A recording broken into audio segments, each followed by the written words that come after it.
So, Badram Karanebihi Shruniyama Devaha, Badram Pashyema Akshabihi Ryajatraha, Stirai Rangair Tushtuvam Sastanobihi, Vyashema Devahitai Yadayuhu, Swastinaha Indro Vridrashravaha, Swastinaha Pusha Vishwavedaha, Swastinaha Tarksho Arishtanemihi, Swastino Brihaspati Dadatu.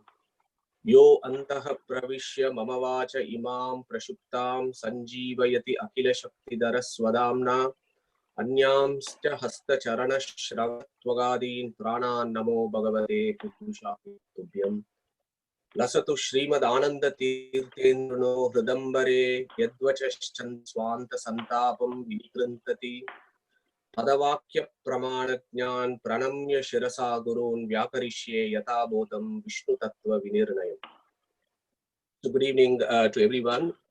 So it's remarkable that this is our week 7 of continuous discussion, contemplations of Vedic philosophy and the message of the Upanishads, the Gita and the Bhagavatam and other great scriptures of our Sanatana Dharma. So we just remind you what we have covered so far. So initially we discussed about, to get us all interested in the philosophy of the Upanishads, we discussed on the metaphors of the Upanishads and how Upanishads actually makes deep philosophical concepts quite interesting. So that was the first section. Then we kind of digressed a little bit but spent a very important lesson on the contemplation of Om, which is foundational for Hindu Dharma or Sanatana Dharma. And then we moved on to discussing what is the view of creation from an Upanishad's perspective. That was quite a complicated session, if you remember. We did 2 sessions on creation, and it's important to discuss creation because everything, the philosophy starts from creation. So until we understand, until we grasp what is the Upanishad or the Vedic view on creation, we may not be able to make further philosophical progress or have a correct understanding of the position of the universe and the existence.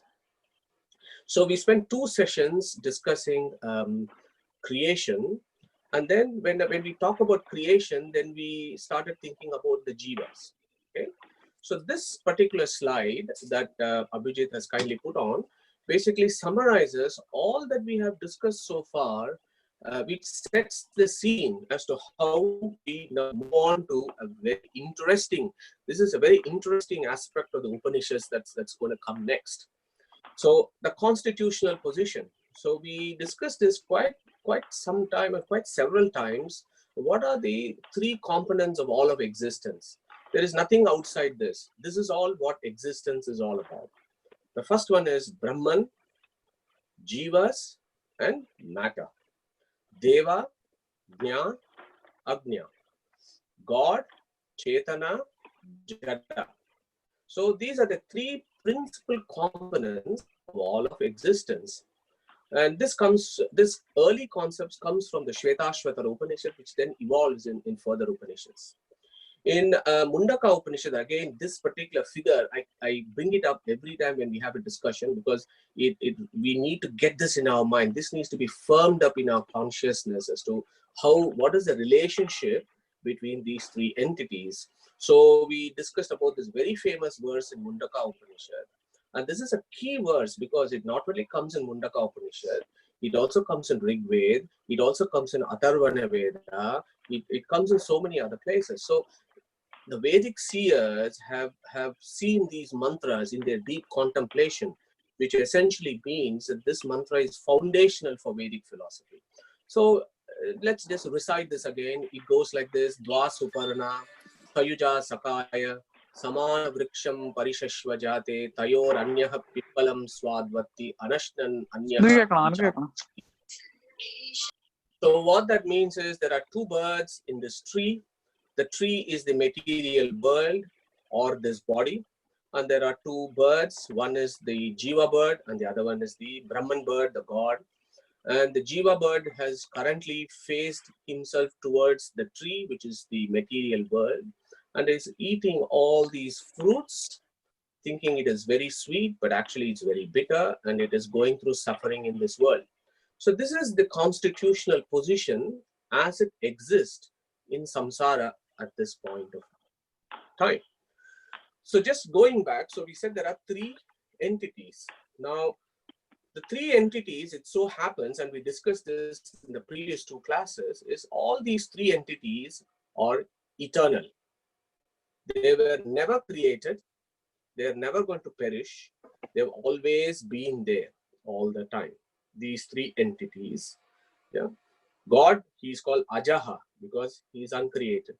Jivas have always been separated parts of Jiva, of God, and they are eternally dependent on the Supreme. So Jivas have always been there. The Mula Prakriti has always been there. We discussed Nasadiya Sukta, if you remember, Nasadasino Sada Tadanim. So in the Pralaya time, all the Mula Prakriti was in the womb of the Supreme. So that is the Mula Prakriti of the matter. And that also was uncreated. It just modifies from subtle to gross aspects, which we call as creation. So Srimad Bhagavatam, the very first verse, essentially gives a beautiful summary of this. And I just want to go through this again to get us in the group. So it says, Janmadhyasya yatonvayad itara tashteshva bignaha swarat tene brahma hrudayadi kavaye muhyanti yam surayaha tejo vari murudam yata vinimayo yatra visargo mrusha damna svena sada nirasta kuhakam satyam param dhimahi. The very first verse of Srimad Bhagavatam, it gives you a summary of the Vedic philosophy, the constitutional position. So we discussed that before. Who is Brahman? The definition of Brahman was given by Veda Vyasa as Janmadhyasya yataha. So that is what Bhagavatam has also said here, Janmadhyasya yato. Okay, Anvayad. How do you know that he is the creator of the universe? Anvayad. Anvayad means Samanvayad. Samanvayad means you look at the Vedic scriptures and understand the underlying currents of the Vedic scriptures, and you understand that Brahman is the creator of this universe. Then it says Itarascha Arteshva Vignaha Swarat. So Itarascha means, Itaratashcha means even logic. To some extent, logic, when you apply it properly, also will point towards the creator. And we said how Madhvacharya said in Dwadasha Stotra Bahuchitra Jagat Bahuda Karanat Parashaktihi Ananda Gunahi Paramaha. So this world is so wonderful. How wonderful must be its creator. Let's contemplate on the creator who has created this wonderful universe.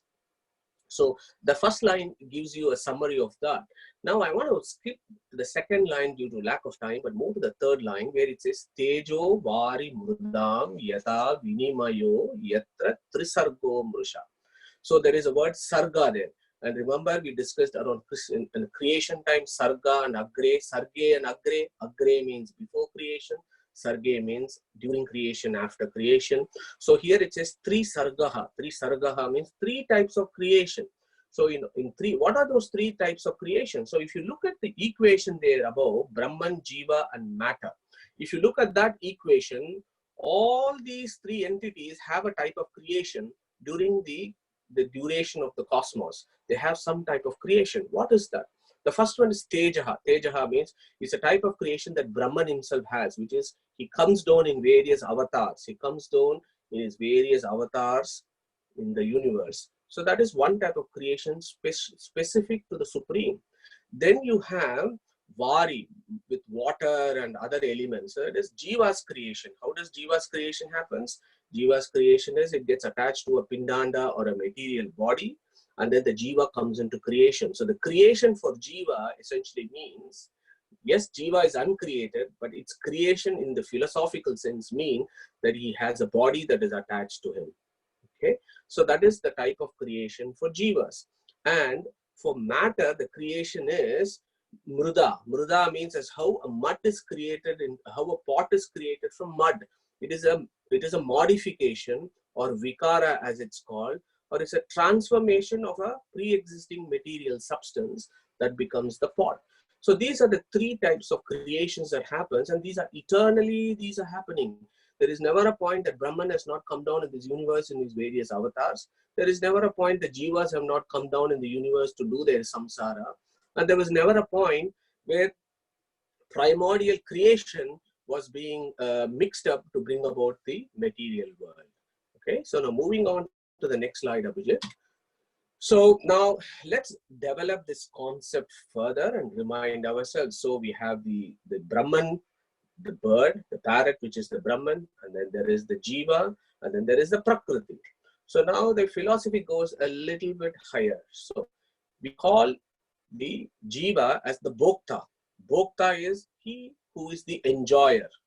He is enjoying, or he assumes that he is enjoying. What is he enjoying? He is enjoying the Bhogya. The thing that needs to be enjoyed is called the Bhogyam. So the tree, the fruits of the tree, or the material or the body sense enjoyment, that is the Bhogya. Okay? And who makes the Bhokta enjoy the Bhogyam? He is called the Prerita. Okay? So then you develop that concept, and then you transpose that into your own body. So if you go to the next slide on the right, so here we discussed, if you remember, we discussed Annamaya Kosha. Now we are still in the same side, Abhijit. So we discussed last time, I think that was the previous week, we discussed about how the material embodiment happens to the Jiva and how there are 5 layers. We discussed about Annamaya Kosha, Pranamaya Kosha, Manonmaya Kosha, Vijnanamaya Kosha, and Anandamaya Kosha. And then how we describe this, all these 5 coverings or material coverings. So they are a Bhogyam. They are Bhogyam for the Jiva, because yes, they are the material coverings. They are the body of the Jivas, and the Jiva enjoys the body. Okay, assuming it is the body, it enjoys the body, but it also enjoys the P there, which is the Prakriti, which is all the material substances that the Jiva can acquire through the body. So the whole koshas of the body and everything that is outside of it also becomes the Bhogyam here. And then again, when this is our own position as how we are sitting at this point of time. The Jiva is in the Hridaya Kamala that we discuss, and we discuss exactly what is the size of the Jiva, how atomic or subatomic it is, where is it placed, where is the cave? The cave is in the thymus, and we discussed all that about 2 or 3 weeks ago. So this is where we are. So the figure on the right exactly provides our position. So the Prerita or the Brahman is inside the Jiva, who is the Bhokta. And what is the Bhokta doing? He is enjoying his body and the external world. So this is the constitutional position that we are placed at this point of time.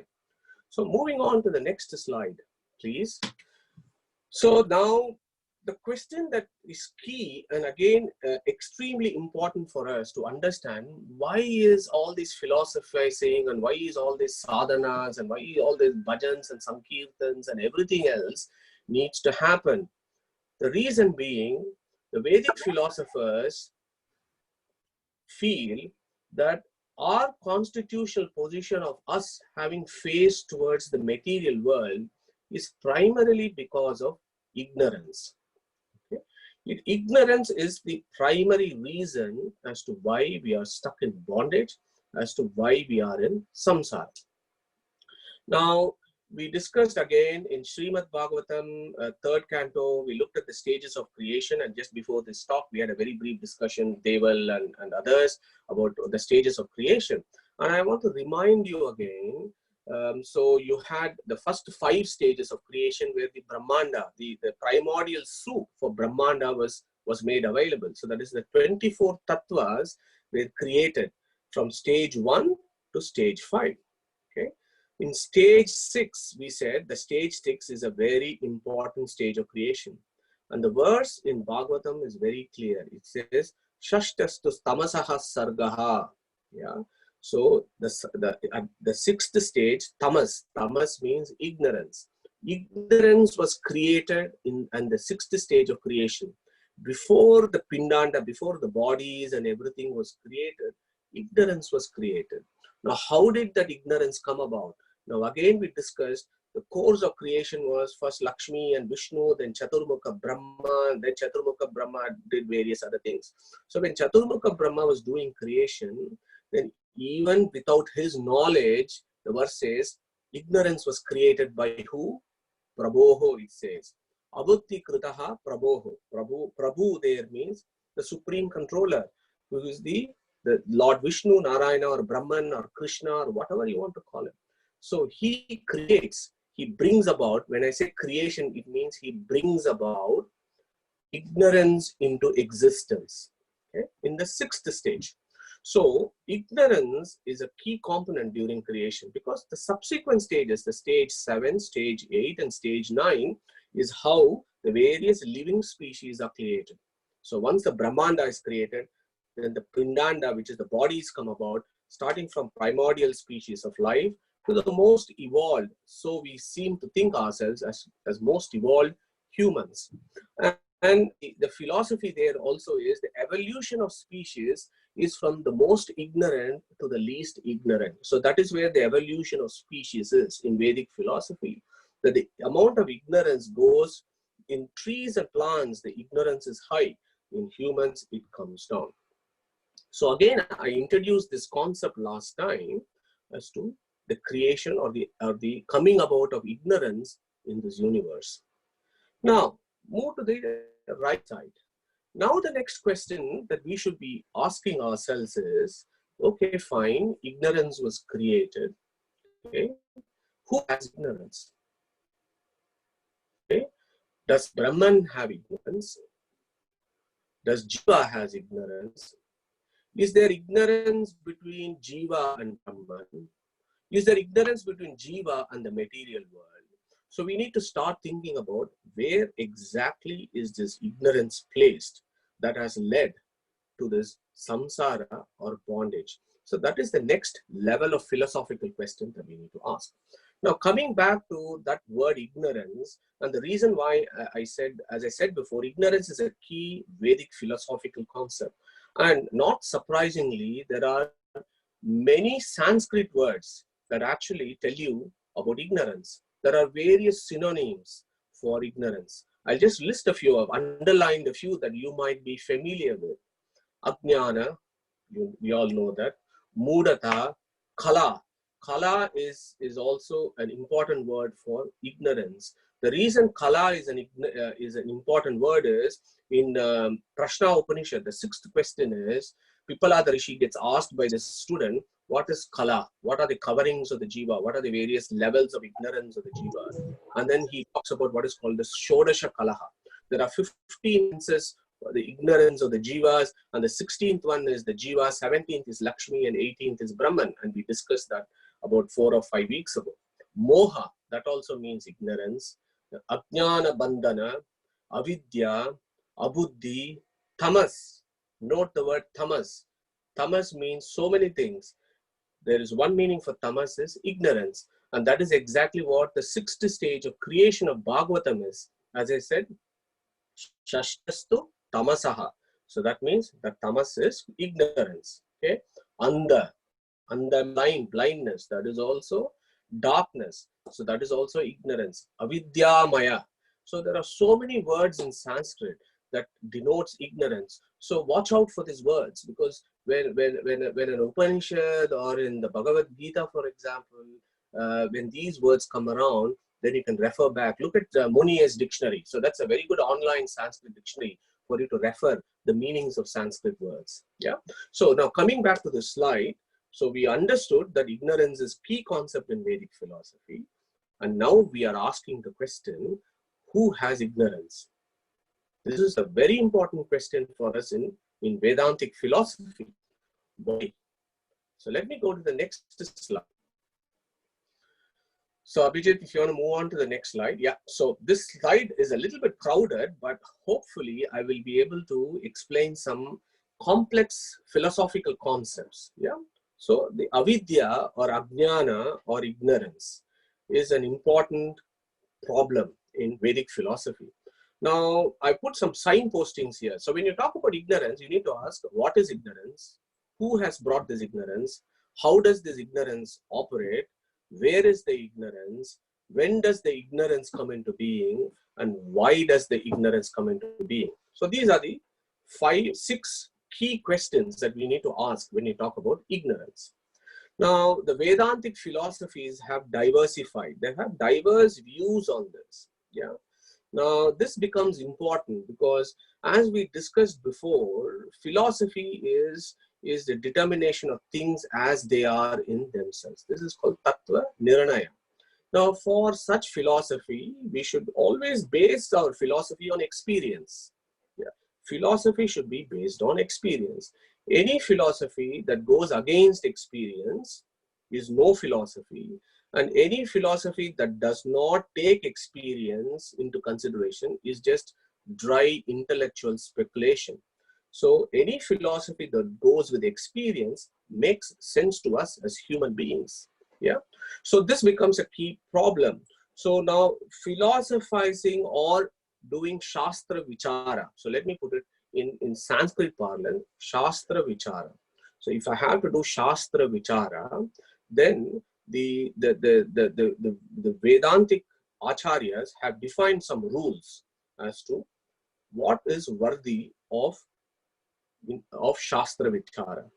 If something, I don't want to know about how many teeth crow has, is that a Shastra Vichara? How many Kaka Dantaha? This is a specific concept in Sanskrit philosophy. So do I have to know how many teeth that the crow have, and should I have to spend time with that? Is that worthwhile philosophy? No. Philosophy should have a purpose. So our acharyas have brought about this concept called Anubandha Chatushtaya. That is what I have put it in the red box, called Anubandha Chatushtaya.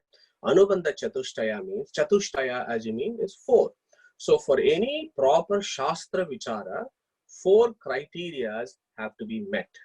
Okay. One is called Adhikari. Adhikari means a qualified student should be there. Vishaya. Vishaya means there must be a sensible or a suitable topic to discuss.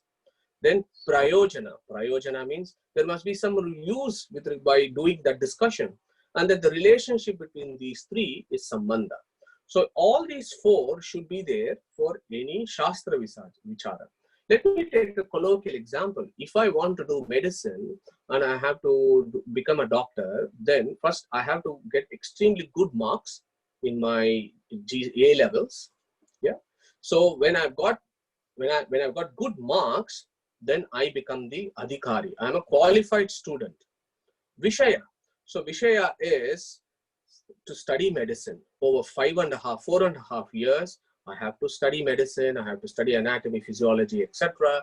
And I have to study. So that is the Vishaya. What is the Prayojana at the end? After I have studied for 4.5 years and I have done my house jobs, I become a doctor. So that is the Prayojana. That is a result of me as an Adhikari studying a Vishaya. Then I become it has come to some use to me. Then what is the Sambandha for this? Sambandha is, I have to write an application form and submit my application form to the university. When I apply medicine, I have to take a bus and I go to the university. I have to walk, I have to write exam. So all these that is links these 3 becomes the Sambandha. So when all these 4 are present, then it becomes Anubandha Chatushtaya. So when it is Anubandha Chatushtaya is satisfied, then the philosophy becomes worthy of study. Okay, so that's called Arambaniyatva. So Arambaniyatva of Shastra is when there is Anubandha Chatushtaya. So this is a key concept in Vedic philosophy, and I would like you to just bear that in mind for this slide and for the subsequent slide.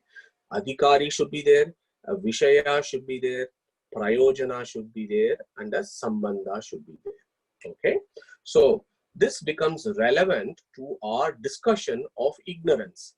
Where is this ignorance is the key question. Okay.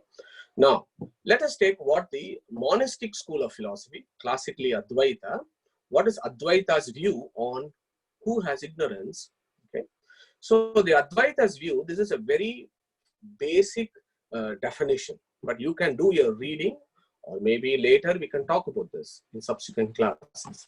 So the Advaita view is, look guys, it says, there is only one entity in this world. So there is below these parrots, below the parrots, I put a verse here, which is the axiom of Advaita. Brahma Satyam Jagan Mithya Jivo Brahmaiva Na Paraha. Okay, let's split that. So Brahma Satyam. Brahma Satyam means the supreme Brahman is the only Satya, is the only real. Jagat means this universe, this created universe is Mithya. Mithya means unreal. Okay? Some would say unreal and illusion are synonymous. There is no major difference between unreal and real. But for now, let's hold on to that concept as Jagan Nitya. Then the next word, Jivo Brahma Eva. Okay. Then it says, this is an important verse. Jivo Brahma Eva. So that means Jiva is Brahman. Okay. That's called Brahma Atma Aikya concept. Jivo Brahma Eva Na Aparaha. Aparaha means different. Na means no. So they are non-different. So it says Jivo Brahma Eva Na Aparaha. Okay. So basically it is a concept of Brahmatma Aikya. Hold on to the concept of Advaita and you can think about this in the coming days. So now coming back to our Nirguna Brahman, which is this one sad parrot which is there called the Nirguna Brahman. The view from the Advaitic philosophy is this ignorance, this primordial ignorance called avidya, does a few things to this Brahman that brings about this whole of existence. So what does this avidya do? Number one, avidya gets superimposed on Brahman, and that superimposition somehow leads to the creation of the universe. It is very similar to the two classic examples that are given. One is called Shukti Rajata, okay, and the other one is the rope and the snake. So when there is a rope, there is a superimposition of the snake. Similarly, when there is a conch shell in the beach, somehow it looks like a silver. So those are the two examples that are given as to how avidya brings about the manifestation of the universe, which is not real, similar to a snake superimposed on a rope or a silver superimposed on a conch shell. So that is because of avidya. So that is the creation of the material universe. Now what about the jivas?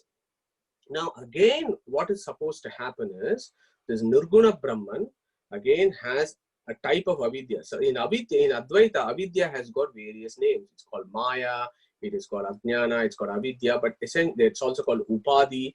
Upadhi, avidya and Maya, they're all synonymous in Advaitic philosophy. Essentially they mean the same thing. Yeah.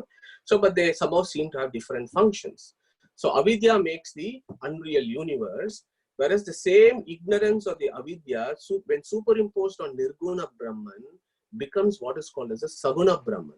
It's a Brahman with attributes. And a further avidya that goes on this Saguna Brahman. So this avidya here is called Upadhi. So this guy then creates the jivas, appearance of the jivas. So this is how the creation view is in Advaitic philosophy, where you have this ignorance or avidya. One component becomes the universe, and the same avidya is instrumental in bringing about Saguna Brahman and the appearance of the jivas. The jivas themselves are not real, because just don't exist in reality, because it is Brahmatma Aikya. Jivo Brahma Eva. So the jiva himself is Brahman, and somehow it appears that the jiva is going through this samsara. And how has that come about? That is where the Advaitic concept of ignorance of Brahmatma Aikya. Because there is ignorance of Brahma and Atma Aikya, the jivas somehow have thought that I am this individual person, that I am going through samsara.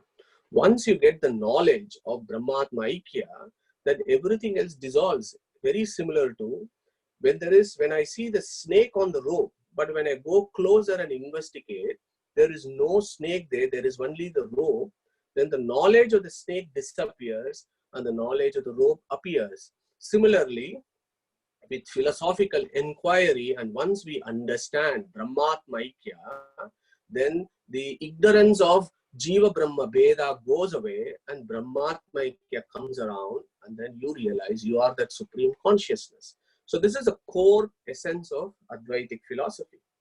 Now, the reason why I have put the subsequent slide, it is slightly complicated, but I just want to illustrate. It is a fascinating hypothesis. So Abhijit, we are still in the previous slide. So this is a fascinating concept. So there is this. This is still Abhijit. Sorry, do you want to move back to the previous slide, please? Previous. There. Thank you. Yeah. So so the Brahmatma concept becomes very important. So now the polemics is, how does the Vedantic philosophy evolve over hundreds of years? So this particular philosophy came about around in the 6th century AD. It became very popular throughout India. but there have been countermeasures that have happened during the evolution of Vedic philosophy. So, for example, other Vedantic schools will ask the question about the key questions of Brahmatma Aikya. Yeah, so these are very subtle points, and I hope I'll be able to run past some of the concepts that you can then hold on and do your own studies. So, for example, in the Dvaita school, there are many works looking at these concepts. There is something called Mayavada Khandana, Nitya Anumana Khandana, Upadhi Khandana, and so on. So these are core philosophical texts actually looking at these concepts in great detail. Abhijit, previous slide, please. So in the Brahmatmaika concept, so the question there is, for example, Dvaita will ask, is the Brahmatmaika concept different from Brahman or non-different from Brahman? If it is different from Brahman, is it real or is it unreal? So if the Brahmatmaika concept is real, then what will happen is their own axiom of Brahma alone is Satya, Brahma Satyam, Jagan Nitya goes away. Then their philosophy goes away if Brahmatmaika concept is considered as real. If Brahmatmaika concept is unreal, then if the concept is unreal, then the opposite should be true. Now, if you say that the Brahmatmaika is part of Brahman, then it means that this is already known. If I am already Jiva Brahmaikya, I know this already. What is the point of doing philosophical study? Is Brahmatmaikya a quality of Brahman? If that is the case, that is impossible because Nirguna Brahman by definition has no gunas. Is Brahmatmaikya intrinsic to Brahman? It is not possible because ignorance which is external cannot cover something that is internal. For example, I know me or Sudarshan knows himself as Sudarshan.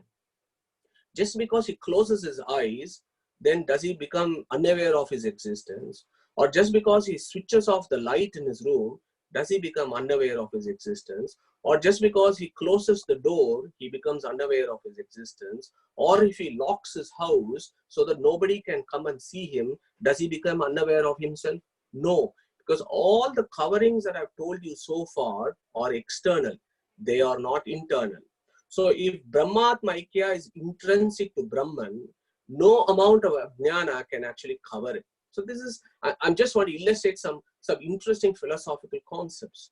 Now, the Advaita philosopher that will say, no, Brahmatma, so somehow Brahman, the ignorance actually penetrates into Brahman and then creates the ignorance. If that is the case, then all schools of philosophy consider Brahman as akhanda or partless. If something is partless, then how can ignorance penetrate it? Okay. If ignorance covers the Brahman, is it real or unreal? So these are all some of the issues that I want to talk about and let you know how the Vedic philosophy is actually evolved. This is fascinating. This is a highly intellectual exercise, much more complex and rigorous compared to any Western philosophical books that I have studied over the years. So for Nirguna Brahman, what is being covered? Nothing can cover something that has no gunas, for example. So Acharya will ask, Abhyata akile samvetuhu gatate na putashtana.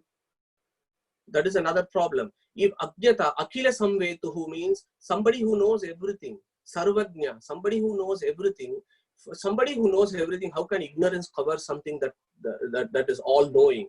It is like saying there is the sun and I'm going to take a paper and cover the sun. Is that possible?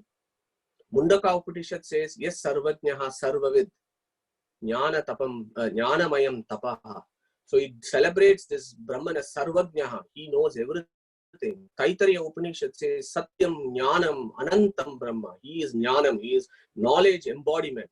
How can an infinitely knowledgeable being be covered by ignorance? That whole term is self-contradictory.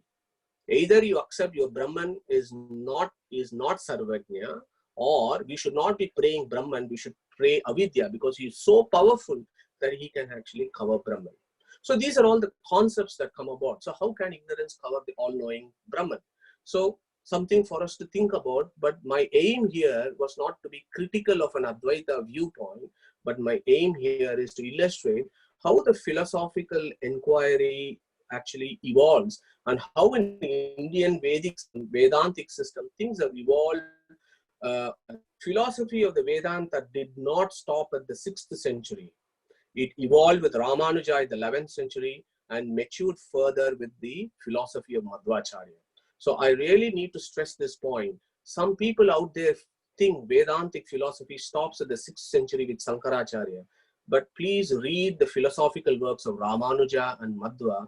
Then you will understand how much evolved our intellectual process in India has been and how we have tried to address these fundamental problems. So moving on to the next stage. So if you go to the realistic schools of Vedanta, Abhijit, move to the next slide. So if you look at the realistic school of Vedanta, such as Dvaita and Visishta Dvaita, things start becoming a little bit more easier. Because the Advaita point of view, everything is nebulous and abstract, does not go with experience of infinite souls on earth. It just not, 6 billion human beings on earth have not experienced themselves as God. 6 billion human beings have not. So it becomes very nebulous and very dry and very, very speculative. Let's look at what is the viewpoint of ignorance in the realistic school of Vedanta, such as Dvaita and Visishta Dvaita. For us, the concept is slightly easier. We believe, or the Vedas particularly say, that the ignorance is on the Jiva. The Jiva has ignorance when he comes into samsara, when he was created, because the Bhagavatam is very clear saying that ignorance was created, okay? And Bhagavad Gita is very clear that the Shri Tattva, Lakshmi, linked up the jivas to the body, and then in Gita itself, Krishna has said, "I give them ajnanam." So everything seems very easy for us. So for us, we believe jivas have ignorance. Now, I told you about a verse from Jayatirtha a few weeks ago, which is worth remembering and reminding ourselves again, because that summarizes who is the Adhikari, Vishaya, Prayojana and Sambandha. So coming back to the Avidya in the Advaita school, nothing will sit there. You cannot have a adhikari in an Advaitic philosophy, because there is no qualified person. There is nobody called the Jiva. Jiva is already Brahman, and Brahman knows that he is Nirguna Brahman. So there is no adhikari. Vishaya is Brahmatma Aikya, but the proving Brahmatma Aikya is a very difficult concept. They have still not proven that Brahmatma Aikya exists. It is an unproven hypothesis. So the Vishaya is also not there. Prayojana is what? What is the Prayojana? There is no Prayojana because I've already had moksha. I'm already Brahman. It is not something that I need to achieve. I'm already Brahman. So whether I know Brahmatmaikya or not, I'm already Brahman. So it's very hard to understand what the Prayojana is. But if you move to the realistic school, things get a little bit more easier. As Jayatirtha says, Ihahi vivida samsarika dukkha darshanena viraktasya shamadamadi mataha mumukshoho adhikarinaha. So who is the qualified person? He who has gone through samsara and he realizes, look, all the suffering is going on, everything is temporary, everything is transient. I don't want to be in this world anymore. I don't want this temporary pleasures. I want eternal bliss. He who thinks like that, he who wants that, becomes a mumukshu, and he is the adhikari. Okay? So he is the adhikari. He is the qualified student who reaches that point in his samsara where he wants to evolve further. Okay? Tan nivrittayai paramananda avaptyai cha. What is the prayojana? He wants to get rid of the suffering and he wants to acquire the bliss. So that is the prayojana there. Okay. Now to achieve that prayojana, what should he do? So it's a paramananda avaptyai cha sakala jiva jadatmakat prapanchat paramartata eva atyanta binnam nikila gunodaram nirasta samasta dosham parabrahma pratipadayitum sakala shruti smrutinam tad upakarana bhutacha brahma mimamsayashta pravriti riti tattvam. So what he's saying is, for that nivriti, that is, he wants his suffering to go, he wants eternal bliss, what he should study the Vishaya, which is the subject matter. What is the subject matter? Learn about God, understand that you are very different from him, learn about God who is infinite auspicious attributes, he is without defects, and that you are eternally dependent on him. And how are you going to learn that? Learn through the Vedas, learn through the Brahmasutras, and so on. You get this truth. So that is the Vishaya, that is the course. So the Adhikari here, the student is the Mumukshu. The Prayojana is the degree that he gets is he goes to moksha, and the subject matter is about God, what is the relationship between Jivan and Brahman, and how is the ignorance needs to be taken, what are the types of ignorance, and so on. So the Anubandha Chatushtaya, the 4 key components that are required for philosophical inquiry, becomes a lot more palatable in a realistic school of Vedanta. So now moving on to the slide, just the figure just below that. So this ignorance, as we said, is on the jiva. So what are these various ignorances of the jiva? Just ignorance doesn't make sense. So again, the Vedic philosophy has dissected that out, and it has defined, see, there are various types of ignorance. The first one is paramachadika. Paramachadika means it is that ignorance of the jivas that they have forgotten God, that they have forgotten that there is this other bird in the body. They have forgotten that. So that is called paramachadika. Then there is something called jivachadika, which is also called bhavarupa jnana, which means that the jiva himself does not know what he is. His self-realization is also not there. So that is a type of ignorance. Then there is also an ignorance between how the jiva links up with the external world. Somehow the jiva has taken it that he owns the external world. Somehow this body is here. He has somehow identified himself with the material body. So these are all the types of ignorance. So these 3 levels of ignorance is foundational for Vedantic philosophy that talk about why we are in this samsara. So Abhijit, moving on to the next slide. So now let's signpost this a little bit more. So we discussed about what is Ajnana, where is Ajnana. Now the question is, who puts the Ajnana in? And we spent a lot of time talking about this. Here I have given a couple of verses. One is Samsara Moksha Sthiti Bandha Hetuhu. So God himself has put the jivas, given the jivas the ignorance. And then in Gita, Krishna himself says, Mattaha Smritir Jnanam Apohanam Cha. I gave apohanam, I gave ignorance to the jivas, he has said. Then Skanda Purana has said, Bandako Bhavapashena, Bhavapashashta Mochakaha, and we discussed that last week. So it is the Supreme that has actually given ignorance to the jivas. Okay. Then how does that come about? Now Gita 13th verse gives you an answer, and as I said, Chaitanya Prakriti links jiva to the material bodies, whereas the Supreme Being or the Purushottama gives jivas the ability to experience sukha and dukkha. Okay, so that is how this ignorance operates. Then the question is, when did this ignorance come about? The answer there is, you go to Mandukya Upanishad, and we have discussed this in 2 verses before. There is a very key verse, is Anadi Mayaya Shuktaha Yada Jivaha Prabudhyate.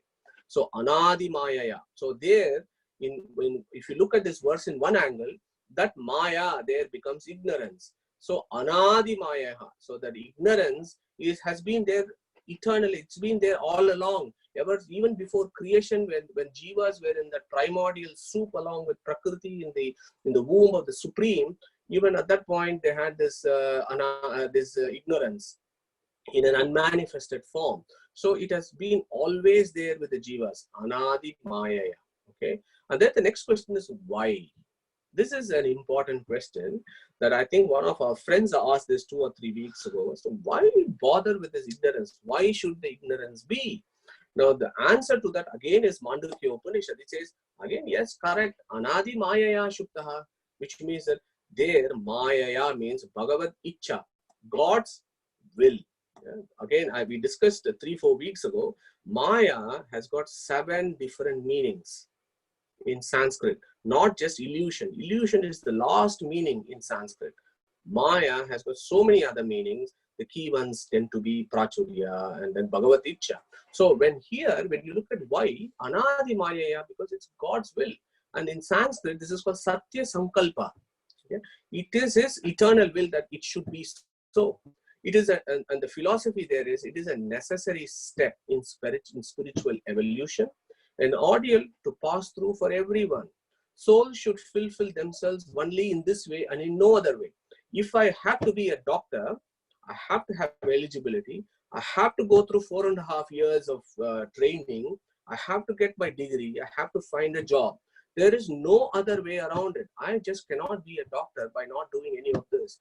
How can it be different for us who are struggling in this samsara, who want to qualify to moksha? The processes are the same. It is a necessary step to remove our ignorance, get the knowledge of what ignorance that we have. Yeah. So that is Satya Sankalpa. So moving on to the next stage. So then I wanted to put on some interesting thoughts for us to think about, because Vedic philosophy is not some dry speculation. Our rishis have thought about this problem in great detail and depth, and the answers are there for us to assimilate. So next obvious question for us is, why go through all the fuss and put us in samsara in the first place for this long? Come on, man, 100 kalpas of Brahma, we need to go through this creation. This seems such a long time. Why should I, we all know the Vedas say the intrinsic nature of the Supreme, of the Jiva, it is Jnananandamaya. The Vedas say that Jiva is also Jnananandamaya, although it is a limited Jnananandamaya compared to God. So the question there is, I am aware of my selfhood at this point of time. I know I exist. Sudarshan knows he exists. Abhijit knows that he exists. That awareness of the selfhood is there. But why are we not able to comprehend the bliss which is characteristic of a jiva? If attaining bliss is moksha, why am I not feeling it at this point of time? Why should it remain obscured during our lifetime? If bliss is an intrinsic nature of jivas, is it not likely to surface one day or the other? Why should I make the effort? I'm already a Satchitananda. Why should I make all these efforts? For example, Prashna Upanishad says, Vijnana Atma. Jiva is full of knowledge. Sa Anandaha, Sa Balaha. Jiva is full of bliss. The Upanishads say that you are bliss, you are jnana. But yet, I'm not able to feel its point of time.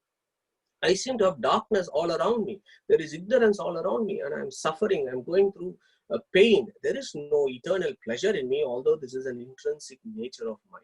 Why is that the case? So that is the next logical question as to how come this ignorance or avidya can do such havoc and damage to us. So Brahmasutra, Vedavyasa gives an answer to this fundamental question. He says, Paravidyanatu tirohitam tatohi yasya bandha viparyayo. So tirohita is, there are two important words, abhidyanat, tirohita. So they are important verses. Tirohita, for example, in Shaivism, in Shaivic philosophy, tirohita is one of the 5 key functions of Parameshwara. What Shiva does is he gives tirohita to jivas, so that they go through bondage and samsara. This is well evolved in Shaivic philosophy. Vedanta, that is Vedavyasa, talks about this in Brahmasutra as well. He says that tirohita and abhidhyana, the coverings, is all because of the Supreme. Para abhidhyana to tirohitam. It is the Supreme that puts this covering. So, Tatohi yasya bandha viparyayo. Bandha means bondage, viparya means removal of bondage and giving moksha. So the Supreme seems to be doing it. Okay. Now the question is, why is he doing it? Next slide. Okay. So still the question is that the Supreme is doing it. Abhijit, next slide, please. So he's still doing it, but why is it still taking such a long time? Do I have to go through this innumerable, ups and downs of living species from various animal kingdoms? We are told that there are 8.4 billion species in this in the living world, and then the jivas go up and down. And it takes such a long time. Why? Why does it take such a long time? Again, Vedavyasa answers this question. He says this is a very, very good illustration. He says, Pumstvadivatvasya sato abhivyakti yogat. Okay, so what that means is, take the mundane example. When does man obtain his virility? Yeah, Pumstva means puberty or virility, for example. Yeah, when does he attain that? A man attains his virility not when he is born. When he is born, he can't even walk. He is just lying there. And it takes years for him to evolve. He needs to evolve from a child to a toddler to a teenager, and then he becomes a smart adult. That is when his virility comes along. Similarly, for a lady, yeah, when she is a child, when she is born, she does not have the capacity to make babies. Yeah, she needs to evolve over the years, and then once she has attained 30, when the physiology is right, then her body is right to make babies. So This is what Vedavyasa gives an example, a fascinating, excellent example for us to think about in our own lives. In our own lives, it takes time. Exactly. So similarly, this obscuration or the ajnana for the jiva is there so that the jivas can work out their salvation through multiple life cycles and reach a point of virility where they are eligible for moksha. So that is the God's system of putting ignorance. And also Vedavyasa goes on to say, you know what, that obscuration is actually a good act by the Supreme. Imagine if there is a 80-year-old girl who makes babies, what will happen to her? We all know what happens to teenage mothers at this point of time in our societies. So what will happen to her? So actually having that obscuration is actually a benevolent act of the Supreme. Now, this is similar to, there's something called Srija Srishti concept. This is something like you have gold. You go to Kolar gold mines in Karnataka. This is one of the deepest pits on earth. You can go and take gold from there. If you go to the mine, the gold is not, the jewelry is not right there for you to pick up and put it in your ears. No, there is gold inside the rocks. So what you have to do? You have to take it out. So this is an example of how the jivas are there, mixed with Mula Prakriti before creation. They are there, the Sat Jivas, the Satvika Jivas who are aiming towards moksha. They are there in that Mula Prakriti, in that primordial womb, they are there. Exactly like how a gold dust or a gold particle is in the deep mines mixed with all the rocks and mud. What should you do? You take everything out, you sieve it through, you melt it down, you process it, you make a gold biscuit, then you melt it down, then a jeweler, then he works on it, then you get a earring. So this whole gold dust which was there in the rocks has to go through a process before it becomes a earring. And that is exactly is the illustration as to how the Satvika Jivas here, the ones that want liberation, have to go through this process. Mundaka Upanishad also gives a similar example, and we touched on this several times before. Yata Pratibhyam Oshadayaha Sambhavati. Each seed is different. They are put in the soil of this universe by the Supreme Being. And each seed, although the Supreme gives sunlight, puts water, he gives fertilizers and everything, each seed still has to make its own effort to grow, to induce all the metabolism, to do photosynthesis, to develop its roots, and it needs to grow. So it has to do its own evolution before it becomes a mango tree or a neem tree or whatever. So again, that gives you an idea as to why this is all taking this long and what is the purpose of giving this obscuration. So Abhijit, moving on to the next slide. So this again, we discussed this last time as to how this is not a sprint. This is a marathon. We need to start. The starting point is we need to go through the scriptures. We need to understand who this God chap is. We need to understand what is our relationship to him. What is our relationship to the material world. Then we practice various things that are described in our scriptures, karma yoga, jnana yoga, dhyana yoga, bhakti yoga, etc. And the final aim is that we get his grace. And when we get his grace, that is when he'll say, okay, I am sufficiently impressed. Now I am going to lift your ignorance of what? Ignorance of jivachadika, which is your self-realization. So he will lift that ignorance, give you your self-realization, which is your own Satchitananda, and he will also remove the Paramachadika and he will give a glimpse of himself. So that is what the Vedas say. Now, the Vedas also say that if you go to Katha Upanishad 1-23, it says, Na ayam atma pravachanena labhyaha, na medaya na bahuna shrutena, yam yevesha brunute tena labhyaha, tasyaisha atma vibrunote tanun swam. This is a key verse of Kataka Upanishad where Yama and Nachiketa are having a discussion. He says, you know what, you can study how much ever Vedas you want, you can study how much ever scriptures you want, you can become a Medhavi, you can become Medaya, means very knowledgeable. Bahuda Shrutena, you could have read all the Vedas. But you know what? God is not going to show himself and liberate you just because you are very knowledgeable. It says, Yam Yevesha Vrunute Tena Labhyaha. He will only remove the obscuration only when he desires so, and that whom he selects, whom he desires, he is going to lift that obscuration. Yeah. Tasyaisha atma vibrunute tanun swam. what he wishes, he will remove the obscuration. That when he wishes and how he wishes is his divine grace. That is the reason why that God's grace is absolutely essential for the release of bondage. Because as I said before, we need to move him.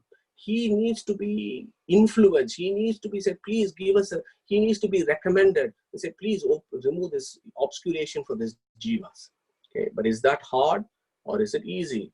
It's damn hard. As suggested in Gita 7.3, it's damn hard and not many people achieve it. Manushyanam sahasreshu kashchid yatati siddhaye yatatam api siddhanam kashtin mam veti tattvataha. Okay, Krishna has said that very beautifully. Amongst thousands and thousands of people who desire to reach this, one may be, among all these human beings, one among 100,000 may want himself to be liberated. If there are 100,000 of those, one or two may have actually known me properly. And the ones that know me properly, I will give them release. So this is the rarest of the rare, but it is not impossible. It is a lot of hard work. Krishna is telling us, not many wants to do this. The easy solution is be a nitya samsara and just go through samsara and go around the circle of life. It's very hard to go to moksha, but it is not impossible. System and the methods are given for us in the Vedas. So that spiritual effort is what you call sadhanas. So we need to make an effort to move him. So that is sadhanas. So now we may have a 15 minutes. Let's see how the 15 minutes evolves. Maybe we touch upon it in the next class. So spiritual effort is required, which is called sadhanas, for us to climb this ladder before we get aparoksha jnana, shakshatkara, and then moksha. So the spiritual effort or the action of the soul becomes an extremely key concept. Now, this is where I would be very interested in hearing from the psychiatrists and the neuroscientists who are there in this audience. Because the question that arises is, who needs to make the spiritual effort? Who is it who needs to do the spiritual effort? From all that I have said so far, it appears that it is the soul that needs to make the spiritual effort. So the action for this needs to come from the souls. And how do souls perform their actions? And we discussed this before. The souls have a subtle body and then they have a gross body. The gross body has the karma indriyas. What are the karma indriyas? 5. Vak, pani, padam, payu, and upastha. So speech, hands, legs, elimination, procreation. With these karma indriyas, the souls do lots of things in this world. Lots of good things and lots of bad things. This is foundational. We have to understand and accept it is the soul that is the doer. There is a whole lot of philosophy around, is the brain the doer, is the mind the doer, or is it the soul who is the doer? Veda Vyasa has clearly told us, and we discussed this right at the beginning around the theory of creation, and he devised a sutra called Rachana Anupapattesha Anumanamom Pravurtesha. What that essentially means, self-initiated activity is possible only in a sentient entity. And not a jada cannot have a self-initiated activity. Okay, this is axiomatic, this is fundamental. A stone cannot spontaneously become a slab. A ball of mud cannot spontaneously become a pot. There needs to be a sentient being to make it all happen. So the doership comes from a potter. Similarly, for our sadhanas, the spiritual effort, the doership should come from the soul. Yeah. So now there are various ways in which we can understand, not just Vedas. Here experience comes to hand to understand why the souls are doers. You are perceiving me giving a talk. So I am doing the talk. The soul inside me is doing the talk through this body. Okay. That is pratyaksha, perceptual knowledge. By anumana, there is very clear. Yatra yatra chetanatvam, tatra kartrutvam. Yatra acetanatvam, tatra kartrutva abhavaha. Yatra yatra bhoktrutvam, tatra kartrutvam. Yatra kartrutva abhavat, tatra bhoktrutva abhavat. So wherever there is a sentient being, there is action. Where there is stone, there is no action. You can infer that as well. So the doership comes from the jivas. Now, what are the various Vedic views on this? Let's think about it. Who is the doers? So Jiva is the doers for Jain philosophy in India. For Dvaita and Visishta Dvaita philosophy of India, the Jiva is the doer. For Advaita, mind stuff, Antakarana as they term this, which is one of the modifications of the mind, is the doer. Because according to Advaita philosophy, Jiva and Brahma, Jiva cha Brahma, but both of them are, they're static entities. They do not do anything. They are static consciousness which does not have any capacity for any action. This is Advaitic philosophy. So for them, it is the mind stuff of the Antakarana, which is the doer. So now again, when that happens, we need to adopt, or we need to apply the Brahmasutra there. Rachana anupapatteshananumanam home. Mind, we all know, is a modification of matter. How can modification of matter have the property of self-initiated action? I'm yet to get the answer for that. I've asked this in various forums, but that is a fundamental problem. Now, in Buddhism, it's much more complicated. It's a very, again, a very confused philosophy. Souls and gods do not exist at all in the first place. There is no permanent entity in Buddhism.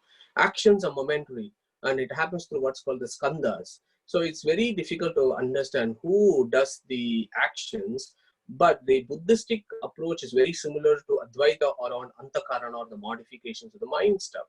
The Charvakas, for example, the materialists, they have no souls, no karma. So there is no problem there at all. There is no philosophy for them to struggle with. For them, it is the body that is the doer, and the body will ruin itself.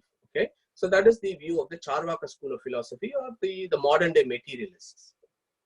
Moving on to the next slide. So this slide, I'm saying the Jiva is the doer. So we got to accept that point, Jiva as the doer with a free will.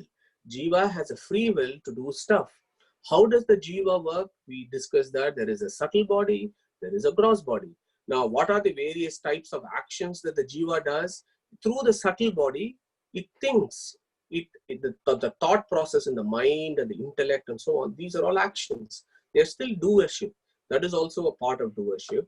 Then it sends impulses to the gross body, to speech, to action using hands. We do lots of stuff with hands. Padam payo nupasta. So this is how the Jiva is doing its doing through these various indriyas that it's got.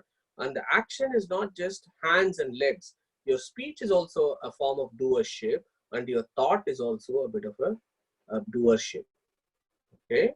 Now, this is important as to who is doing things, the doership, because if we have to understand the karma yoga of the 2nd chapter or the 5th chapter of Bhagavad Gita, what is all this business about karmanyeva adhikaraste ma phaleshu kadachana ma karma palahetuhu te asango stu akarmani. So what is the meaning of this? Unless the origin of action and the scope of soul's jurisdiction to action is properly understood and digested, karma yoga prescribed in the Gita can never be understood. Okay. The whole of Gita and Karma Yoga is a summary of the 2nd verse of Isha Upanishad, and we discussed that before. The Isha Upanishad, the 2nd verse says, Kuruvanneve iha kuru karmane jivishet shatam shabaha. Kuruvan, do your actions. Kuruvanne, iha means in this world, now that you come into existence, you are in samsara. Kuruvanne ve iha kuru karmani. Karmani means action. Jijiji vishet shatam shabaha. If you are living for 100 years, in that 100 years, do those actions in this world so that those actions will actually liberate you, is what the Ishavasya Upanishad is saying. So we got to accept so that the Jiva is the doer. Okay. If it is the mind or the Antakarana of other philosophy, then it's purposeless act. Who cares about a Jada doing action or not? It is the Jiva which is struggling to find its salvation. It is the Jiva that is finding a destination. So the doership has to reside with the Jiva. Now, moving on to the next slide, I've got about 10 minutes. I think I'll be able to cover this. So this is very interesting about doership, because I think a few weeks ago, I think Deval raised this very interesting question about free will. Sridhar, who is a neuropsychiatrist, he is also asked about these questions about free will. Where does it come? What is the origin? What is the Vedic philosophy view? Here is a tour de force of free will, if you like. So the story begins in Western philosophy in 340 BC. Thereabouts, Epicurus, who was a big philosopher, Greek philosopher, he asked this question: is God willing to prevent evil but not able to? Then he is not omnipotent. Is he able to but not willing? Then he is malevolent. Is he both able and willing? Then whence comes evil? Why do some people do evil deeds?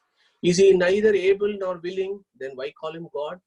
So that is this logical deduction by Epicurus. Saint Augustine, who is a great Catholic philosopher of Catholicism, and he asks in his book called the Confessions, he asks these questions: who made me? Did not God, who is not only good but goodness itself, make me? Whence then can I to will evil and will good, so that I am thus justly punished? This is a key question that Augustine is asking. Who set this in me and implanted in me this plant of bitterness, seeing that I was made holy by the sweet God? You see, who is this controlling this will of mine? What is this free will? If I have free will, and if God is all controlling and all capable, why am I using my free will and do different things, some good and some bad? Saint Augustine asked this question 350 years ago, 350 years after Christ. I just wish he had read Vedic philosophy, because he would have had answer to that. Because the questions from Western system is, they're asking the question: what is the origin and source of free will? Our ability to initiate and perform actions that have obvious consequences in ours and other lives. Why do we perform different good deeds and bad deeds? Why are millionaires and paupers? If omnipotent God really exists, does he not transform all bad things to good things instantly? Does this mean God is partial and cruel? Is this the final proof that God does not exist? So these are all, Abhijit, that's the next slide. So these are all some of the questions that come about in Western philosophy. And whenever I see this, it just begs belief, because if only they had opened up some textbooks of Vedic philosophy, they would have got their answers and they could have solved their puzzles effortlessly. Why is that the case? Because scriptures say a lot of things about doerships. Our Upanishads, Gita, Bhagavatam, Sutra, they spend a lot of time talking about the doership of the jiva. I've just told you Ishavasya Upanishad, which says Kurvanneva hiha kuru karmani. It says, Jivas, please do your action. This is what Ishavasya Upanishad is saying. So that means the jiva is a doer and he is doing some action. Brihadaranyaka Upanishad, there is a very famous verse in 4th Adhyaya. We don't have time to go through this. Again saying that jivas are doers and they do stuff. Brahmasutra, Veda Vyasa says, Karta Shastrartavatvat. Jivas do various yagas, yajnas, and in Karma Kanda, they do lots of things. But at the same time in Gita, Krishna says, Na kartrutvam, na karmani, lokasya srujati prabhuhu. He says the jivas don't do, there is no kartrutva, there is no karmani. It's a very puzzling verse. If we have time, we can go through it as one of the last slides for today's session. Then again in Gita Tatparya Nirnaya, Madhvacharya, for example, we say, Na aham karta, harihi karta. This is a foundational philosophy of Dvaita. Na aham karta, I don't do anything, harihi karta, God is doing everything. When Mohammedan says, Insha Allah, that is exactly what they mean. I am not doing everything, God is doing. That is exactly what our philosophy is. Na aham karta, harihi karta. So it seems to, if God is doing everything, what is it that the jivas are doing? Do we need to then, is the free will completely under the control of the Supreme? For all the bad actions that the jivas are doing, should God take the punishment and the rewards for all the actions of the jivas? So these are all some of the issues that come about. In Tattva Samkhya, for example, all of the entities that are described, which is Swatantram, Paratantram, cha Dividam Tattva Mishyate. Swatantro Bhagavan Vishnu. Vishnu is the supreme independent entity. And in the last line, I've just underlined this, no time to go through this. The last line is Nitya Adukkaha Rama. Rama is Lakshmi. Lakshmi does not have any dukkhas. She is ever liberated. Anyetu Sprushtaha Dukkha Samastashaha. So all others are going through dukkhas because they are dependent and under the control of the Supreme. So that is beginning to give us some hint as to what's going on here. So in the next slide, again, we discussed about this last week or the week before, I think, about Bimba Pratibimba Bhava. How the Jiva and the Brahman are like object and the images. The object, when the object moves, the image moves. When the object does not move, the image does not move. So that is an illustration that is given in the Rig Veda. Rupam rupam pratirupo babhuvaha tadasya rupam pratichakshanaya. So it is giving you the concept of total dependence of the jivas on the Supreme for all its actions. Okay. So this could be one view. Jiva is entirely, next slide, Abhijit. Jiva is entirely dependent on God for everything, including its ability to initiate action.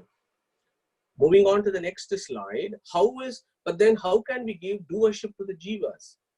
If God is motivating jivas to do everything, he should be responsible. But how does it work? How is jiva doing stuff?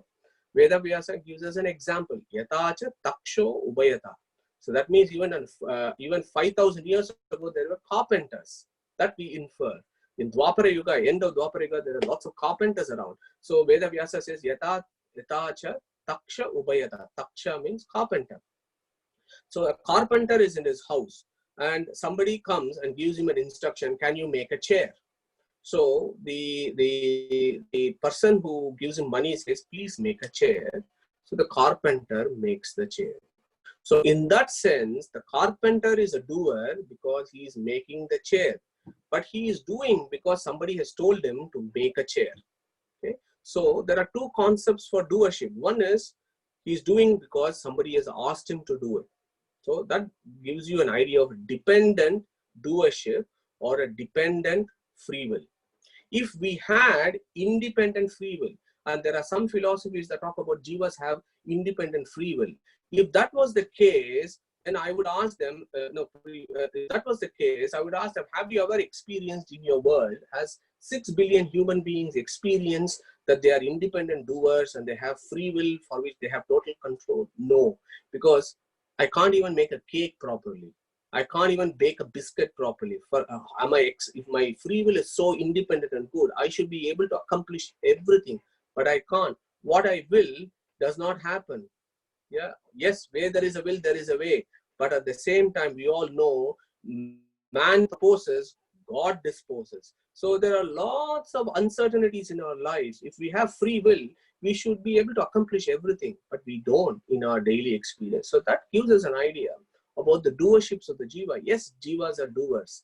Yes, jivas are also non-doers because they are dependent doers. They are not independent doers. So this is a key concept. The figure, next slide here, we're coming to the tail end of this talk. I want to take you through this cow illustration. The cow illustration is very good.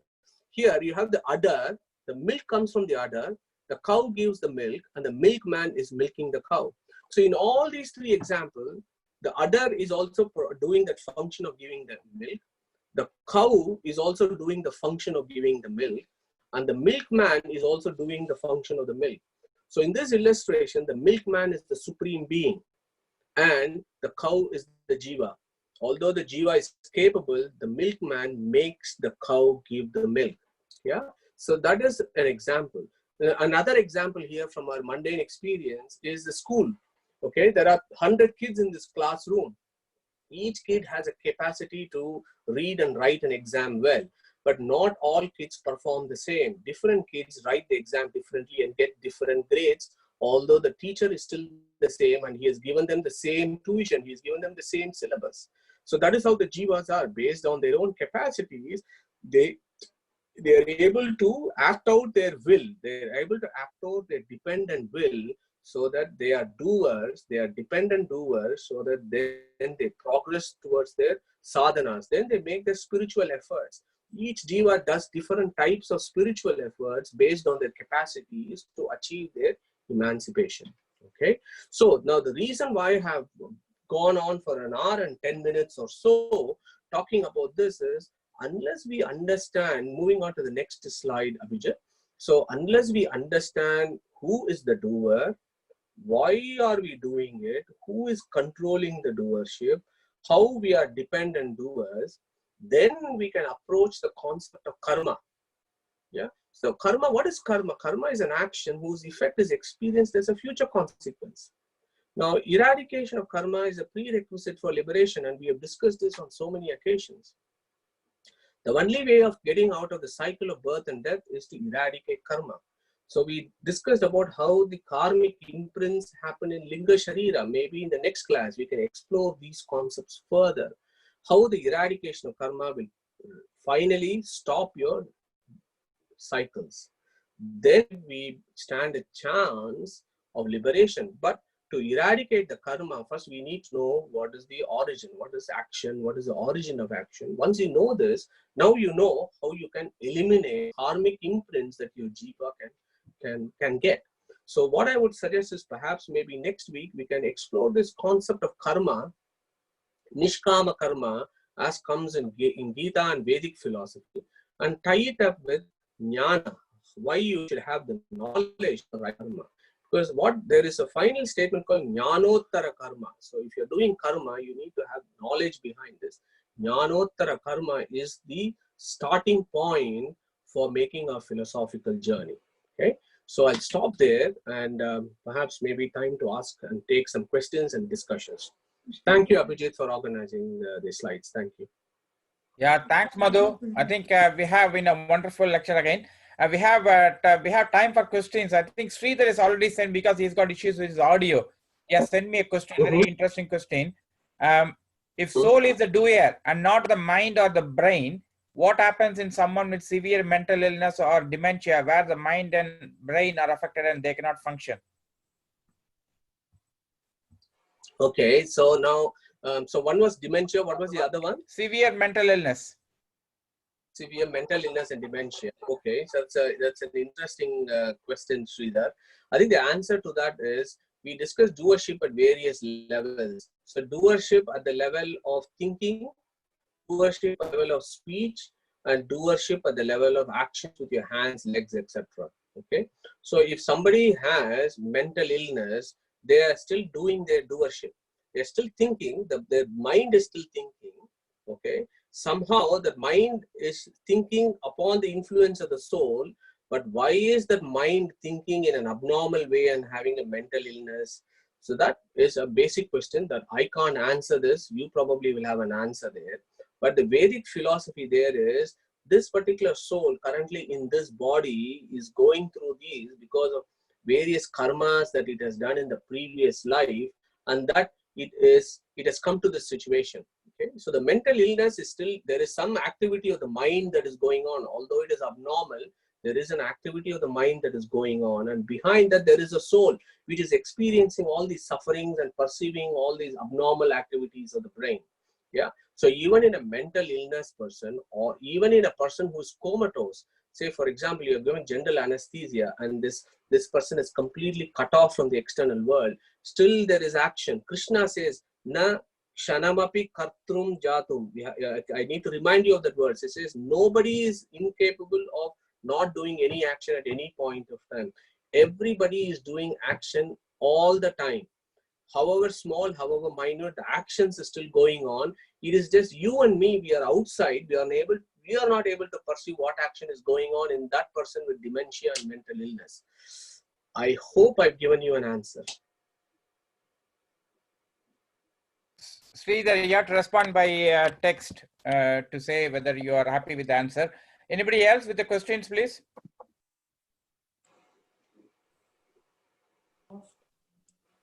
Shishrut, hi. Okay, Madhu, very nice lecture, very interesting. I was just thinking, ultimate aim is salvation, and we are looking at two different philosophies of Dvaita and Advaita, and ultimately, is it an easier concept, like the teacher teaches in a different way for a weaker student or a stronger student, for someone to imagine that they are Brahman, so they will get moksha anyway, as opposed to the Dvaita, where it is little bit more complicated and you have to take a lot more effort. Okay, so I will actually flip this a little bit on the other side. I'll ask you, have you ever come across anybody who has told you, you know what, I am Brahman, I'm telling you this. Has anybody in the history of the universe, has anybody told you so far, I am Brahman? No. Forget about Krishna and all the avatars. I'm talking about the jivas.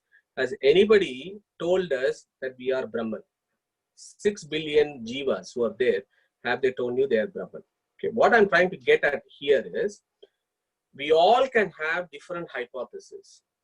Okay, I would even say, why bother having Brahman? Why can we say there is no God and get on with our lives and do all the good things, do our service to humanity and get on with it? Why even bother to have this concept called Brahman? Why do we even need to have this concept of God? Yeah. So the hypothesis can go to any extent. You can say, there is no God. You can say, I am God. Or you can say, I am different from God. So those are the three views of existence.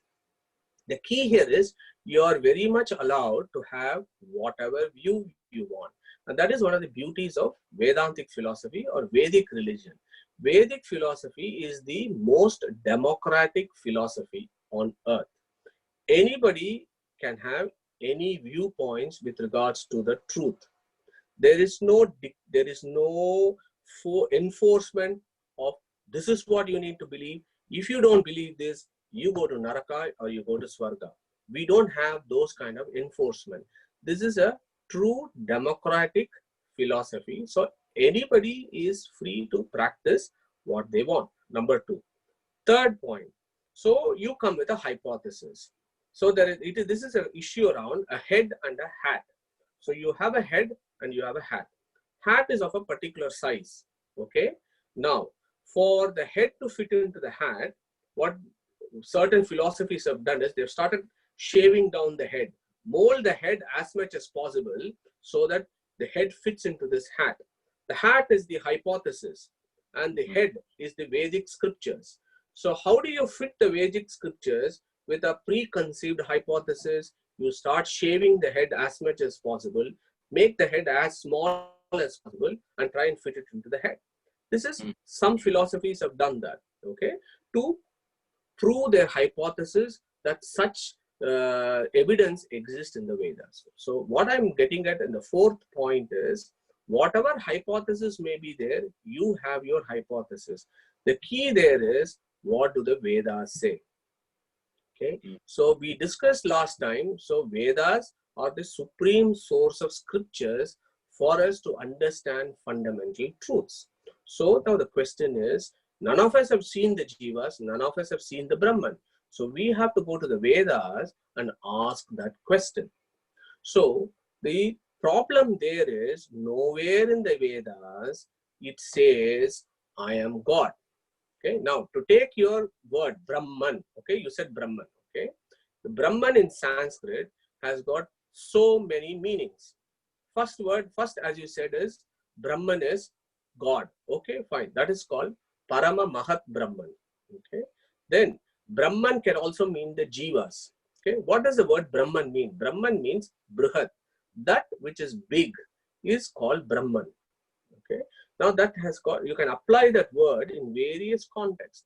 So when the Jivas are called Brahman, why the Jivas are called Brahman? Because they are bigger than Jadas. So you have Jadas, that is inert matter. Jivas are bigger than Jadas. So Jivas are also called Brahman. Okay. Next level meaning. Some Jivas, the Mukta Jivas are also called Brahman. Why?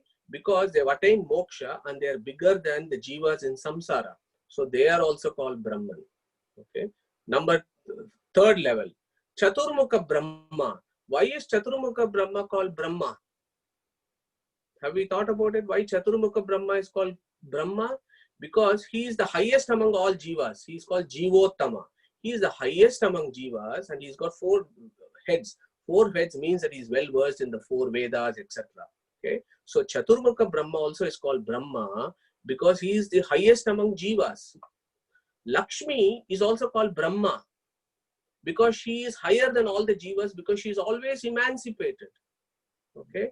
Now, then finally, the Supreme God is also called Brahma in Vedic scripture because he is the highest among everybody. Now, to know about all this, you need a scripture. Vedas are also called Brahman. Vedas are also called Brahma in Sanskrit. Okay. Vedas are also called Brahma. So the whole Vedas are so big, they are also called Brahma. So with this Brahma, you can know the various Brahmas. Now, this here is an interesting analogy that comes to my mind. Gauhu, in Sanskrit, Gauhu means cow. Okay, Gauhu also means Vedas. There is a breed of cow in America called Brahma, which is a very big breed of cows. Google it and see. This is interesting. So what I'm trying to say, there is a cow called Brahma in America. Yeah. So the word Brahma has got so many meanings here. So what is important is you need to get it in context to understand what the Vedas are saying. Okay. So for example, in the Vedas in Brihadaranyaka Upanishad, if it says Aham Brahmasmi, oh, I am Brahman, that is a very elementary way of interpreting that word, Aham Brahmasmi. So what you should do is, you should go, where is this verse coming? What is the verse before this verse? What is the context? Okay, and then you need to read the Vedas with all that. So for example, without going too much into this, the previous verse is Tadahuhur Yad Brahma Vidyaya Sarvam Bhavishyantaha Manushya Manyante Kimutat Brahma Ave Tasmat Tat Sarvam Abhavat Iti. That is the previous mantra for that Aham Brahmasmi. Then the next mantra, which talks about Aham Brahmasmi, comes 3 times. There are 3 times Aham Brahmasmi in that verse. It starts Brahmava idamagra asi tadatmanam yeva ave aham brahmasmi iti tasmat tat sarvam abhavat. I can go on because it's one of the most beautiful mantras. That mantra is not talking about Aham Brahmasmi. 100% no. Any person worth his salt who reads the Vedas and understands the Vedas, uses what is called Tatparya Lingas and uses grammar to understand this, will never understand Aham Brahmasmi as Aham Brahmasmi because of the context. Next, the word Aham, the word Brahma and Asmi, they have different meanings. The Aham there is a name of God. Okay, it is not Aham Brahmasmi literally. It's called Aham is a name of God. This is extremely interesting. The reason why is I actually had a conversation with one of the Jewish masters, one of the Jewish scholars. I looked into the Torah as well because this concept comes in. There's something called Aham. It's called Aheyatvat Aham. Aheyatvat means he who cannot be discarded is Aham. Not I is Aham. He who is undiscardable is Aham. That Aheyatvat Aham Nama. That is the etymology of the word Aham. Now, if you go to Torah or if you go to Zen Avesta, the same thing comes. If you go to the Old Testament, it says when Moses is in the bush and there is fire. So when Moses goes and sees the fire, and then he says, the fire, which is God, gives him a lot of discussions, and he needs to go to the Pharaoh and say something. So Moses asks the fire, what should I tell? Moses says, go and tell them that I am has sent me unto you. Okay. So there, that Hebrew word is exactly similar to the Aheyatva word of Sanskrit. So what I'm trying to say is, I am or Aham is a secret name of God. It literally does not mean I am. Aham is a name of God. In all the big religions, Hebrew, in the Jewish faith, in Zen Avesta, and in ancient Vedic philosophy, Aham means God. Aham is a name of God. It is not I. So, sorry, I've been rattling this for a bit long. The reason why I'm saying this is, one should never fit the head to fit into a hat. You have a preconceived hypothesis. You should not fit what the Vedas is saying to substantiate your hypothesis. The other way of the way you should read the Vedas is, you should accept the Vedas as they are telling you, and then accept the truths that are there in the Vedas. Not come up with a hypothesis and see how can I fit my hypothesis with a few words from Vedas. So it's quite problematic, but at the same time, it's very interesting, and it's an academically very fulfilling way of looking at this. But finally, what the situation is, the way I want to conclude this is, anyone is allowed to have whatever viewpoints they want. But the key there is, if you are a Vedantist, you need to find evidence in the Vedas. That evidence is yet to be proven. Okay, so the jury is still out there. So Aham Brahmasmi is actually extremely complicated. So I have now said I am Aham Brahmasmi. Have I become Brahman? Have I got the knowledge? Have I become Brahman? Shushrup, have you become Brahman? Because you said Aham Brahmasmi, have you become Brahman? It's extremely complicated. Yeah, I would actually put the other way around. The Dvaita view is the simplest. The Visishta Advaita view is the simplest. We have a Jiva, we have a God. We have to work towards him. We have to reach our salvation. This is the prescription. This is the procedure. You do this and you get it. Does that answer your question? Yeah, but that prescription is not that easy, is it? Which one? Sorry. No, you have to work extremely hard to get there. You have to Whereas- work extra.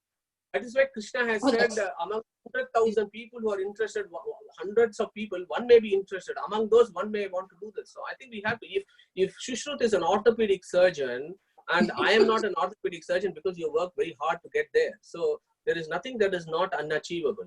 If it was not achievable, then it would not be there. True, very true. Okay. Madhu, I think we are running out of time, and thanks once again. What I'm just asking, if it is possible with your time schedule during the week, because there are a lot of questions. Even Sridhar asked another question. Is it okay to post these questions in the group, and you can answer in the our Sagiti group when you got time, so that it might help others as well to look at the answer? And Yeah, no problem. I can okay with send that. audio files. We can send audio files in Sahiti. Audio files or text as well, so that you can answer them in leisure, and others can also benefit from that. So that Definitely. Okay. If that is okay with everybody, we'll give a clap to Madhu for this week's lecture. And thank you all again. Yeah. Yes. Yeah. Thanks, Sudarshan. Thanks, Madhu. Thank you. Thanks, Madhu. Thanks, Madhu. Fantastic talk. Thanks, Madhu. Thank you, Madhu. Thank you very much, Madhu. Thanks. Thanks a lot. Bye. Thank you, Sudarshan. Thank you. Madhu. Thank you. Thank you, everybody. Yeah. Bye-bye. Thanks, Sudarshan and Abhijit as well. Thank you. Sudhir? Yeah, na. No, before closing this session, you need to record all the, once we Zoom a close content, I don't know whether you'll be able to take those Well, questions. Abhijit is recording. Yeah, recording, sorry, but I don't know whether the chat item will be available in the recording. I'm not sure about It's that. fine. It's only Sridhar's question. You can ask it again. Okay, maybe we'll tell Sridhar, can you post the question in the group? I'll put it in the group then. Bye. Yeah. You put it in the group now. Okay, thank you. Okay, Leave correct.